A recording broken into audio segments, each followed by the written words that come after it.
जय श्री कृष्णा। राधे राधे। कैसे हो आप? आशा है बहुत अच्छे होंगे।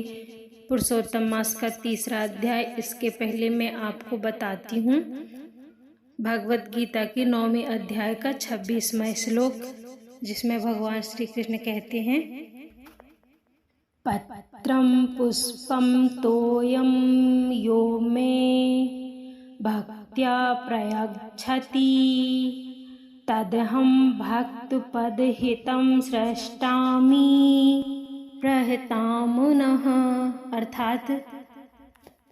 अर्थात जो भक्त मेरे लिए प्रेम से पत्र, पुष्प, फल, जल आदि कर अर्पण करता है, वह मैं प्रेम से ग्रहण करता हूँ।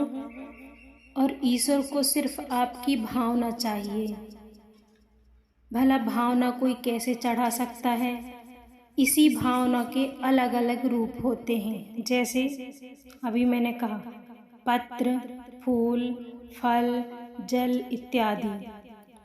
सो प्रभु कहते हैं, जो भी भक्त प्रेम से, श्रद्धा से, भावना से फल, फूल, जल आदि अर्पण करता है, तो उस शुद्ध बुद्धि भक्त का अर्पण किया हुआ या की हुई कोई भी वस्तु हो, मैं सगुण रूप से स्वीकार करता हूँ, ग्रहण करता हूँ। आप ईश्वर को कुछ भी अर्पण करें, भावना, प्रेम, श्रद्धा से। ईश्वर भावना का भूखा ही तो होता है। 3रा अध्याय।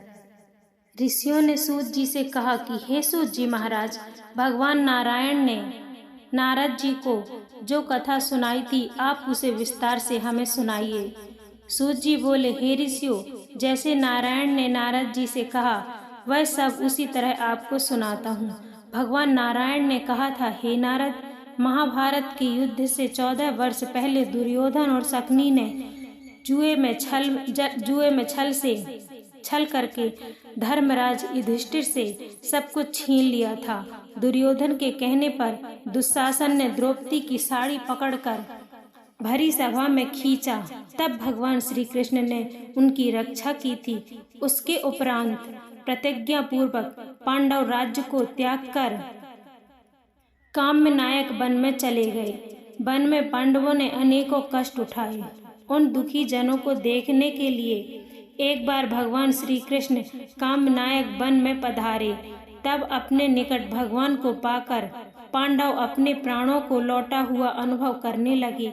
वे भगवान से प्रेम पूर्वक हो मिले और भगवान के चरण कमलों में प्रणाम किया। द्रौपदी ने भी भगवान के चरणों में बारंबार सिर नवाया। उस समय भक्त वंशल विश्वनाथ भगवान श्री कृष्ण बहुत दुखी हुए और धृतराष्ट्र के पुत्र दुर्योधन आदि को भस्म कर डालने की इच्छा से कोप करने लगे। अर्जुन भगवान श्री कृष्ण के इस रूप को देखकर कांप उठे। युधिष्ठिर सहित सभी भाइयों ने और द्रौपदी ने तब भगवान की हाथ जोड़कर स्तुति की। भगवान कृष्ण का क्रोध कुछ शांत हो जाने पर हाथ जोड़कर अर्जुन ने कहा, हे नाथ, आप जगत की रक्षा करने वाले हो, इस जगत से बाहर नहीं हूँ मैं भी, फिर आप मेरी रक्षा क्यों नहीं करते? आप हमारे कष्टों को दूर कीजिए, आप तो सारी बातों को जानते ही हैं। हे प्रभु, आपके चरणों में प्रणाम करता हूँ। इस तरह अर्जुन द्वारा विनती एवं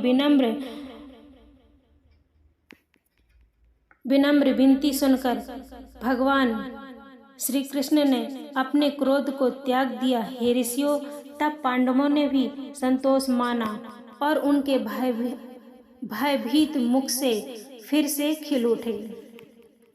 नारायण ने नारद जी से कहा कि हे नारद, भगवान को प्रसन्न देखकर अर्जुन ने भगवान श्री कृष्ण से ठीक यही प्रश्न किया था जो आपने मुझसे किया।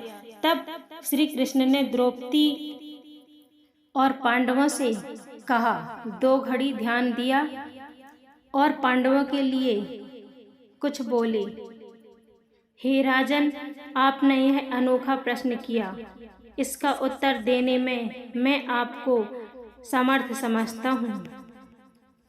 और श्री कृष्ण ने 2 घड़ी ध्यान किया और पांडवों के हित के लिए इस प्रकार कहा, हे राजन, अनोखा प्रश्न किया। इसका उत्तर देने में मैं अपने को समर्थ पाता हूँ। चैत्रादि मास, पक्ष, नाड़िकाएं, यम, त्रियम, श्रतु, मुहूर्त, उत्तरायण, दक्षिणायन, वर्ष, युग, पराध, अंत और इनमें से भी परे नदी, संयुक्त, झील, कुएं, बावड़ी, पल्लव, निर्झर, ताल, वृक्ष, औषधि वृक्ष, बांस वृक्ष, वनस्पति, पूर्व, ग्राम, नगर, पर्वत आदि सब के सब मूर्तिमान हैं और अपने अपने गुणों के कारण ही पूज्य हैं। इन सब में कोई नहीं जो अपूज्य हो, स्वामी रहित हो। हे पांडुपुत्र, इन सभी में एक अधिक मास ही ऐसा था जिसका कोई स्वामी नहीं था। स्वामी विहीन होने के कारण सभी व्यक्ति उसे अनाथ, स्वामीहीन, निंदनीय, अपूज्य और मलमास, रवि, संक्रांतिहीन, क्रांतिहीन आदि नामों से पुकारते थे। शुभ कर्मों के लिए इसे त्याज्य कहकर निंदा की गई। ऐसे निंदा एवं अपमान के वचन सुनते सुनते अधिक मास तेजहीन, निरुद्योगी और दुखी रहने लगे। फिर अत्यंत चिंतित होकर वह मरणासन हो गया। तब अंत में किसी प्रकार अपने मन को समझाकर वह मेरी शरण में आया। हे अर्जुन, वह वैकुंठ में आया और मुझे साष्टांग दंडवत किया। मेरे दर्शन पाकर उसने काराब्ध हो अपने नेत्रों से आंसू भरकर मुझे अपनी करुणा कथा सुनाई। तीसरा अध्याय समाप्त। राधे राधे।